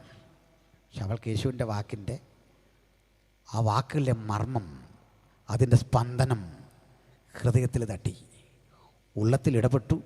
ആ വചനം ആൾ പറയാ, യജമാനനെ, ജീവനുള്ള വെള്ളോ നിൻ്റെ പക്കലോ? ഞങ്ങളുടെ പിതാവായ യാക്കോബിനേക്കാൾ നീ വലിയ ആളാണോ? കാരണം ഈ കിണർ തന്നത് യാക്കോബാണ്. യേശു കഥയൊന്നും തിരുത്താൻ പോയില്ല. സംഭാഷണം പുരോഗതി പ്രാപിച്ച് ഇങ്ങോട്ട് വരിക. വരുമ്പോൾ പറയാ, നീ യാക്കോബിനേക്കാൾ വലിയവനോ എന്ന് ചോദിച്ച അടുത്ത ഘട്ടം പറയുക, നിനക്ക് വെള്ളമൊക്കെ തരാം. പക്ഷെ ഒരു കാര്യമുണ്ട്, പോയിട്ട് എൻ്റെ ഭർത്താവിനെ കൂട്ടി വാ, അപ്പം തരാം. അപ്പോൾ ആൾ പറഞ്ഞു, യജമാനെ എനിക്ക് ഭർത്താവില്ല. ഓ, നീ പറഞ്ഞത് ശരിയാണ്. നീ ഒരാൾക്കൊപ്പം ഇപ്പം താമസം. അയാളാകട്ടെ നിൻ്റെ ഭർത്താവല്ല. 5 പേര് നിനക്കുണ്ടായിരുന്നു. ഇപ്പോൾ ഉള്ളവൻ ഭർത്താവല്ല. അവൾ അമ്പരന്നിരിക്കാൻ കാരണമുണ്ട്. ഒരുപക്ഷെ ഇവളുടെ ഈ ജീവിതം മറ്റാരും ഇതുപോലെ കണ്ടിട്ടുണ്ടാവില്ല.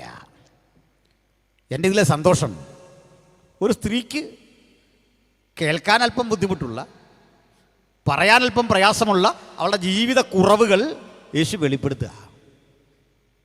2 ഗുണമുണ്ട്. ഒരു ഗുണമുണ്ട് കേട്ടോ, ആ വേദനകൾ മുഴുവൻ അവൾക്കൊന്ന് പങ്കിടണമെന്നുണ്ട്. ആരോടാ പറയുക? തുറന്നു പറയാൻ ഒരാളില്ല. പക്ഷേ യേശു അവൾ തുറന്നു പറയും മുമ്പ് ആ കുറവുകൾ അവളെ പറഞ്ഞു ബോധ്യപ്പെടുത്തി. ഇവിടെ ഒരു രംഗം നിങ്ങൾ കണ്ടോ? ആ കുറ്റം അവളെ പറഞ്ഞു ബോധ്യപ്പെടുത്തുമ്പോൾ ഒറ്റയാളും അടുത്തൊന്നുമില്ല. 12 ശിഷ്യന്മാരും പോയി. Jesus seeks a privacy to share the hidden matches related to the lady. ആ സഹോദരിയുടെ മറഞ്ഞിരുന്ന ജീവിത സത്യങ്ങളെ വെളിപ്പെടുത്താൻ യേശു തിരഞ്ഞെടുത്ത സന്ദർഭം അവിടെ ആരുമില്ല. ഒന്ന് മനസ്സിലാക്കണം ബ്രദറെ, നിന്റെ കുറവുകൾ പൊതുജന സമക്ഷമിട്ട് നിന്നെ ചെറുതാക്കി കളയുന്നവനല്ല ക്രിസ്തു. അവൻ നിൻ്റെ ബഹുമാനം തിരിച്ചറിയുന്നു. അവൻ നിന്നെ ആദരിക്കുന്ന ദൈവം. ഇങ്ങനെ ഒരുവനെ ഉലകത്തിലുള്ളൂ, അതാണ് നസ്രായൻ. അവന് മാത്രം സാധിക്കുന്ന ആ മഹിമയുടെ നിനക്ക് മറഞ്ഞിരിക്കുന്ന ഒന്നുമില്ല യജമാനനെ. യഹൂദൻ എന്ന സാങ്കല്പിക ചിന്തയിൽ നിന്ന്, യാക്കോബിനേക്കാൾ വലിയവനോ എന്ന ചോദ്യത്തിൽ നിന്ന് അവളുടെ വിശ്വാസം വർദ്ധിച്ചിട്ട് പറയാ, യു ആർ എ പ്രൊഫറ്റ്. എൻ്റെ സന്തോഷം തന്നിട്ടേ, കടലിൽ മീതെ നടക്കുന്ന യേശുവിനെ കണ്ടിട്ട് പരീശൻ പരിഹസിക്കുക, ലാസർ ഉയർപ്പിച്ച അത്ഭുത സിദ്ധി കണ്ടിട്ടേ തച്ചൻ്റെ മകനെന്ന് ആക്ഷേപിക്കുക, മരിച്ചവനെ മടക്കി വരുത്തുന്ന അത്ഭുത പ്രതിഭാസങ്ങളുടെ പരമ്പര കണ്ടിട്ട് നാട് മുഴുവൻ ഒറ്റപ്പെടുത്തുമ്പോൾ ഒരു പാവം സ്ത്രീ എന്നിട്ട് പറയാ, നീ ഒരു പ്രവാചകൻ. കാരണം എന്താണെന്നറിയണ്ടേ? എൻ്റെ കുറവുകൾ മുഴുവൻ നീ എനിക്ക് ബോധ്യപ്പെടുത്തി തന്നു. ഈ രാത്രി വിശ്വസിക്കുന്നവർക്ക് വചനം നേരായ പാതയിൽ വഴി നടത്തുന്ന ആലോചനയാണ്. കാത്തിരിക്കുന്നവർക്ക് വചനം പുത്തൻ അരുളപ്പാടുകളുടെ ഒരു വലിയ സ്രോതസ്സാണ്. ആർക്ക് കൈക്കൊള്ളാൻ പറ്റും? ഇന്ന് രാത്രി ദൈവത്തിൻ്റെ വചനം, കലർപ്പില്ലാത്ത സംശുദ്ധമായ ഈ ദൈവവചനം, അത് അന്തരിന്ദ്രിയങ്ങളെ ശോധന ചെയ്യുന്നതാണ്. അത് ക്രിയ ചെയ്തുകൊണ്ടേയിരിക്കുകയാണ്. അത് നമുക്ക് ബോധ്യപ്പെടുത്തി തന്നുകൊണ്ടിരിക്കുകയാണ്. അവൾ സ്വയം മറന്നു. അവള് വീണ്ടും വസ്തുതകൾ പുരോഗമിച്ചപ്പോൾ കർത്താവ് പറയാ, സത്യനമസ്കാരികൾ ദൈവത്തെ ആരാധിക്കുന്ന നാഴിക വരുന്നു, വന്നുമിരിക്കുന്നു. അവളുടെ യജമാനെ, നിങ്ങളുടെ ആളുകൾ പറയും യെരൂശലേമിൽ ആരാധിക്കണ്ടേ, ഞങ്ങൾ പറയും ഗെരസീമിൽ ആരാധിക്കണ്ടേ. ഇവിടെ അബ്രഹാം ഇശാക്കിനെ യാഗം കഴിച്ചു. ഒരു തർക്കം നമുക്കിടയിലുണ്ട് യജമാനെ. എന്ത് കുറ്റം പറഞ്ഞാലും വിവരമുള്ളൊരു പെണ്ണാണ്, അവൾക്ക് ചരിത്രം അറിയാം, അവൾക്ക് വായനയുണ്ട്, പഠനമുണ്ട്. അവൾ വചനം വെച്ച സംസാരിക്കുന്നത്, അവൾക്കുള്ള അറിവ് വെച്ച സംസാരിക്കുന്നത്. യേശു അവളോട് മതിപ്പ് തോന്നിയിട്ട് പറയാ, കുഞ്ഞെ, ഞാനേ ഒരു പുതിയ അറിവ് നിനക്ക് തരാം, ഇന്ന് വരെ ആരും തരാത്ത അറിവ്. നീ പറഞ്ഞ ഗെരസീമുണ്ടല്ലോ, ആ മലയിലല്ല. രണ്ടാമത് നീ പറഞ്ഞ യെരൂശലേം ഉണ്ടല്ലോ, അവിടെയല്ല. ഇതെന്ത് തരം യഹൂദൻ? യെരൂശലേമിൻ്റെ പൈതൃക ബോധത്തിൽ എവിടെയോ തളച്ചിട്ടിരുന്ന ആരാധനാസങ്കല്പങ്ങളെ അവിടുന്ന് പുറത്തെടുക്കാൻ വെമ്പുന്ന ക്രിസ്തു യെരൂശലേം ദേവാലയത്തിൽ ചാട്ടവാറുമായിട്ടൊരു ദിവസം കിടക്കും. എൻ്റെ പിതാവിൻ്റെ ആലയത്തെ കള്ളന്മാരുടെ ഗുഹയാക്കി തീർത്തു എന്ന് പറഞ്ഞ് അതിനകത്ത് നിന്ന് ആളുകളെ ആട്ടിപ്പായിക്കും. സത്യദൈവത്തെ ഒരിക്കൽ സ്തുതിച്ച ദൈവത്തിൻ്റെ തേജസ് ഇറങ്ങി വന്ന മനോഹര ദൈവാലയം ഇങ്ങനെ വഴിമാറുന്നു. അത് മുൻകൂട്ടി കണ്ടവൻ പറയുക, സത്യനമസ്കാരികൾ പിതാവിനെ ആരാധിക്കുന്നത് ആ മലയിലല്ല, ജെറുസലേമിലല്ല. ഇത് രണ്ടുമല്ലാത്ത ഒരാലയം ഞാൻ നിനക്ക് വെളിപ്പെടുത്തി തരാം. ദൈവം ആത്മാവാകുന്നു. God is spirit.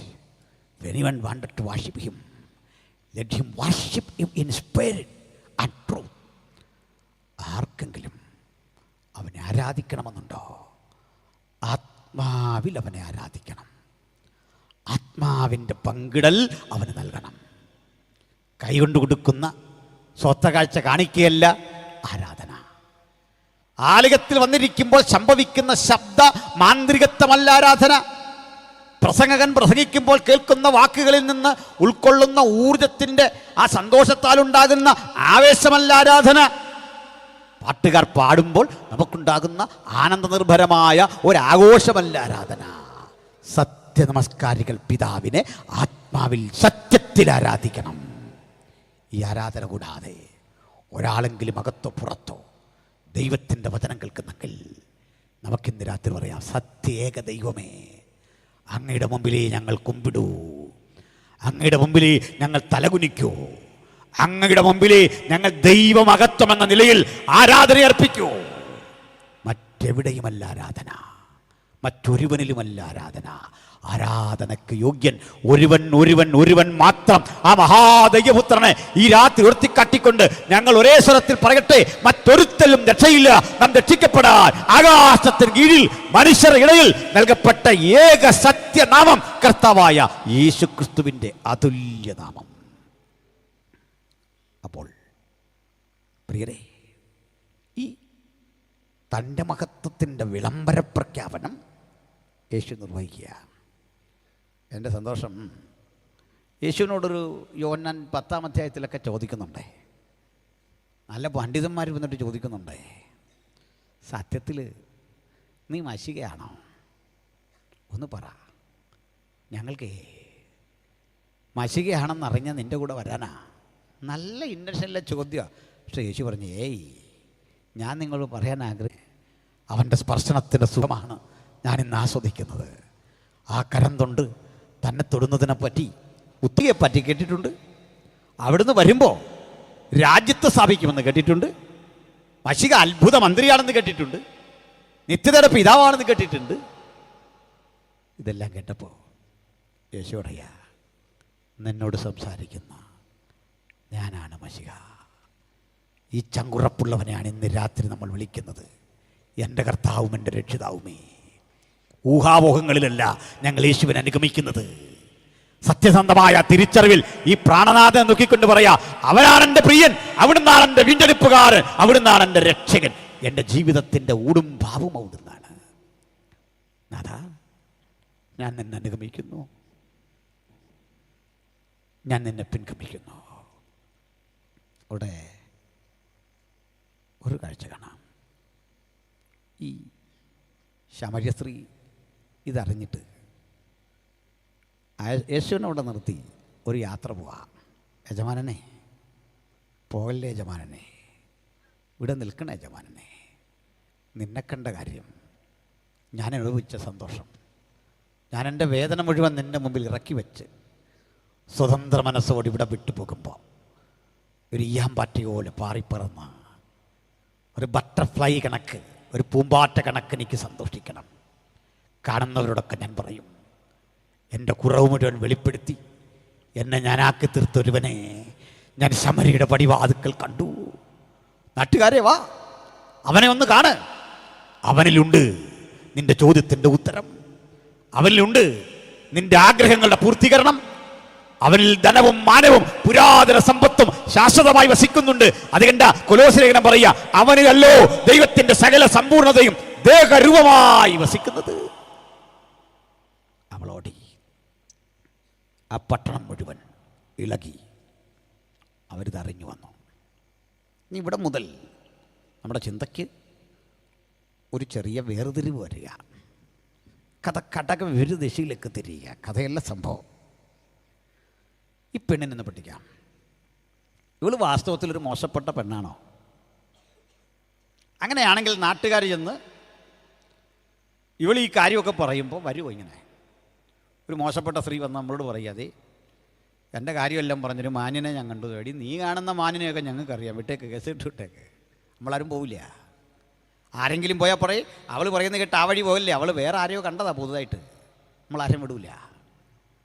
നാട് മുഴുവൻ വരണമെങ്കിൽ എന്തായിരിക്കും കാര്യം?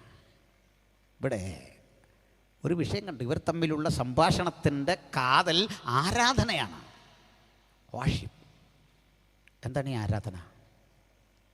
സൃഷ്ടി, സൃഷ്ടാവിന് കൊടുക്കുന്ന മഹത്വം ആരാധനയാണ്. എന്നാൽ അതുകൊണ്ട് തീരില്ല. ആരാധനയ്ക്ക് 3-4 തലങ്ങളുണ്ട്. മക്കൾ അപ്പന് കൊടുക്കുന്ന സ്നേഹവും ബഹുമാനവും ആരാധനയാണ്. കാന്തന് കൊടുക്കുന്ന സ്നേഹം ആരാധനയാണ്. ഇതെല്ലാം ഒരുമിച്ച് സന്നിവേശിക്കുമ്പോൾ ഇസൈ മക്കളോട് പഴയ നിയമം പറയുന്നുണ്ട്, നിങ്ങളെ എണ്ണ വിട്ടിട്ട് ജാരൻ്റെ പിന്നാലെ പോയി ബാലദൈവങ്ങളോട് കൂട്ടുകൂട്ടി. ഇസ്രായേലേ, ഞാനായിരുന്നു നിന്റെ കാന്തൻ. ഹോശേയ പ്രവചനത്തിലെ ഉള്ളടക്കമൊക്കെയതാ. നീ എണ്ണ വിട്ട് ജാരന് പിന്നാലെ കൂടി. ഞാനല്ലാതെ അന്യദൈവം നിനക്കുണ്ടാകരുത്, നീ വഴിവിട്ടുപോയി. അങ്ങനെയെങ്കിൽ നിങ്ങൾ ശമരിയിലേക്ക് നോക്കുക. ഈ പെണ്ണിൻ്റെ പേരവിടെ ഇല്ല. ഈ പെണ്ണ് ശമര്യാ ജീവിതത്തിൻ്റെ ഒരു നേർചിത്രമാണ്. എന്തായിരിക്കുന്നു ഒരു ശമര്യക്കാരൻ? അതിൻ്റെ നേർചിത്രം എന്താ? ഒരു ശമര്യക്കാരൻ, അവൻ 5 വീത കുടിയിരിപ്പുകൾ, ഇവിടെ വായിച്ച വചനമുണ്ട്, അവിടുന്നൊക്കെ കൊണ്ടുവന്ന് നട്ടുവച്ച ബിംബങ്ങളുണ്ട്, സ്തംഭങ്ങളുണ്ട്, വിഗ്രഹങ്ങളുണ്ട്, ആരാധനാമൂർത്തികളുണ്ട്, കുലദേവതമാരുണ്ട്. ഇവരെയൊക്കെ കണ്ട് വർഷിപ്പ് ചെയ്യുന്ന പ്രധാനപ്പെട്ട 5 കേന്ദ്രങ്ങൾ. അതെ, 6ാമതൊരുവനെ ദൈവമായി കണ്ടു, യഹോവ. അല്ലയോ ശമര്യരേ, നീ 5 പേരെ വരിച്ചു, നിന്റെ കാന്തനായി. ഇപ്പോഴും ഒരാളെ സ്വീകരിച്ചു, അവനും ഭർത്താവല്ല. ഇത്തരത്തിൽ രൂപകാർത്ഥം നിറഞ്ഞിരിക്കുന്ന ഒരു ചിന്താശകലം ഇതിൻ്റെ ഉള്ളിൽ അന്തർഭവിച്ചിട്ടുണ്ട്. സംസാരിക്കുക. നിങ്ങളൊരു കാഴ്ച ഉണ്ടോ? യേശു ഒരത്ഭുതവും ചെയ്യാത്തൊരു സ്ഥലമായത്. അഭിമാനപുരസരന്മാർക്ക് പറയാം, ഞാൻ സ്നാനമിറ്റില്ല, ഒരവസരം ലഭിച്ചാൽ വിശ്വാസ സ്നാനമിറ്റ് ഞാൻ യേശുവിൻ്റെ പൈതലാകും. ഏത് ഘട്ടത്തിലും എനിക്ക് യേശുവിൻ്റെ സാക്ഷിയാകണം, യേശുവിനെ അനുഗമിക്കണം. ഏതെങ്കിലും വിധത്തിൽ വചനം നിങ്ങളുടെ ഉള്ളിൽ സ്പർശിച്ചോ? യേശുവിനെ അനുഗമിക്കാൻ, അതല്ലെങ്കിൽ സ്നാനമേൽക്കാൻ, അതുമല്ലെങ്കിൽ യേശുവിൻ്റെ മകനായി മകളായി ദേശത്തവനെ ഘോഷിച്ച് സാക്ഷിയായി നിൽക്കാൻ അടിയരുതാ, അടിയനെ ഏൽപ്പിക്കുന്നു പറയാൻ മനസ്സുള്ള ഒരാളെങ്കിലും ഉണ്ടെങ്കിൽ അവർക്ക് കരമുയർത്താം. ഞങ്ങൾ അങ്ങനെയുള്ളവർക്ക് വേണ്ടി പ്രാർത്ഥിക്കും. ചില കുഞ്ഞുങ്ങൾ കരമുയർത്തുന്നു, ചില സഹോദരങ്ങൾ കരമുയർത്തുന്നു, ചില മാതാക്കൾ കരമുയർത്തുന്നു. In response to this challenging message നിങ്ങൾ കരമുയർത്തി കാണുന്നു. കരങ്ങളെ താഴ്ത്താം. ഇനി ആരുണ്ട് യേശുവിനെ അനുഗാപനം ചെയ്യാൻ? യേശുവിൻ്റെ മകൻ, യേശുവിൻ്റെ മകൾ, നിന്നെ യജമാനനായി കാണാൻ, എന്നെ വശികയായി കാണാൻ ഞാനിതാ അങ്ങയുടെ പാതയെ അടുത്ത് വരുന്നു. ഞാനൊരു വാക്കിൽ പ്രാർത്ഥിച്ച് കർത്തൃദാസന്മാർക്ക് വേണ്ടി വേദി കൈമാറുന്നു.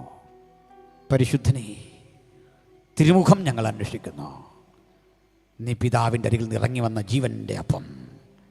നിൻ്റെ സന്നിധിയിൽ നിന്നും സന്തോഷ പരിപൂർണതയുണ്ട്. നിൻ്റെ വലത്ത് ഭാഗത്തൊന്നും പ്രമോദങ്ങളുമുണ്ട്. ഞങ്ങളിതാ നിൻ്റെ പാദം നമിക്കുന്നു. ഞങ്ങൾ നിന്നെ ചുംബിക്കുന്നു. അവിടുത്തെ സന്നിധിയിലേക്ക് താഴ്ത്തട്ടെ. കരമുയർത്തി എല്ലാ അങ്ങയുടെ കുഞ്ഞുങ്ങളെയും അനുഗ്രഹിക്കണം. ഹൃദയത്തിൽ തീരുമാനം കഴിക്കേണ്ടവരെ അനുഗ്രഹിക്കണം. ഈ ദേശത്തെ കർത്താവ് അനുഗ്രഹിക്കണം. പ്രാർത്ഥന കേട്ടതിനായി നന്ദി പറയുന്നു.